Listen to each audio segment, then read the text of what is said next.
আসসালামু আলাইকুম এভরিওয়ান, নাইমমস কিচেনে আপনাদের সবাইকে জানাই স্বাগতম। আজকে আমি আপনাদের সাথে শেয়ার করব ফ্রুট জেলো পুডিং বা ফ্রুট জেলো কেক। আশা করছি আমার আজকের রেসিপি আপনাদের কাছে ভালো লাগবে।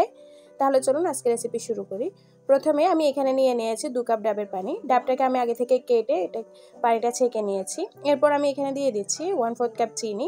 2 কাপ ডাবের পানির জন্য আমি এখানে দিয়ে দিচ্ছি 2 চা চামচ agar agar powder. Agar agar পাউডারের পরিবর্তে আপনারা চাইলে এখানে হালাল জেলাটিনও নিতে পারেন। আগার আগার পাউডারটাকে আমি খুব ভালো মতো মিশিয়ে নিচ্ছি। আগার আগার পাউডার মূলত তরল জিনিসকে জমাট বাঁধতে সাহায্য করে। আগার আগার পাউডারটাকে আমি খুব ভালো মতো মিশিয়ে নেওয়ার পর এটাকে চুলায় জাল করে নিব বলক আসা পর্যন্ত। এটাকে বেশি জাল করা লাগবে না, 2-1টা বলক আসলেই হবে। ডাবের পানির মধ্যে ভালো মতো বলক চলে আসার পর আমি এটাকে চুলা থেকে নামিয়ে নিচ্ছি। এরপর আমি যেই বাটিতে পুডিং সেট করব সেখানে দিয়ে দিয়েছি কিছু তরমুজ। তরমুজগুলোকে আমি ছোট আর স্লাইস করে কেটে নিয়েছি। এরপর আমি এখানে দিয়ে দিচ্ছি আপেল। আপেলটাকে আমি ছোট ছোট করে কেটে নিয়েছি। এখানে আপনারা আপনাদের পছন্দ মতো যে কোনো ধরনের ফল দিতে পারেন। এরপর আমি এখানে দিয়ে দিয়েছি কিছু আনার, দিয়ে দিয়েছি কালো আঙ্গুর। আঙ্গুরগুলোকে আমি ছোট ছোট পিস করে কেটে নিয়েছি। এরপর দিয়ে দিচ্ছি আমি এখানে সবুজ আঙ্গুর। এরপর আমি এখানে দিয়ে দিচ্ছি চামচ দিয়ে ডাবের পানিটা। এখানে আমি একসাথে অনেকগুলো পানি না দিয়ে অল্প অল্প করে চামচ দিয়ে দিচ্ছি।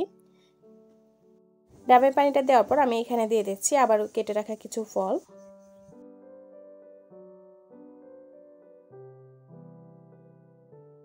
এরপর আমি এর উপরে আবারও দিয়ে দিচ্ছি জাল করে রাখা ডাবের পানিটা।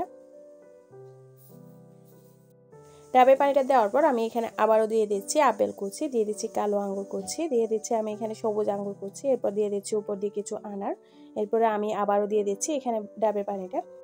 এখানে আমি লেয়ার বাই লেয়ার ফল দিয়েছি আর ডাবের জেলো দিয়েছি। আপনারা চাইলে সবগুলো ফল একসাথে দিয়ে জেলোটাও দিতে পারেন আপনাদের পছন্দ মতো। এরপর আমি এটাকে একটা সাইডে রেখে দিচ্ছি কিছুক্ষণ ঠান্ডা হয়ে যাওয়ার পর আমি এটাকে নর্মাল ফ্রিজে রেখে দিয়েছি 2 ঘন্টার মতো, কারণ পুডিংগুলো ঠান্ডা ঠান্ডা খেতে একটু বেশি ভালো লাগে। এরপর আমি পুডিংটাকে বাটি থেকে বের করে নিচ্ছি।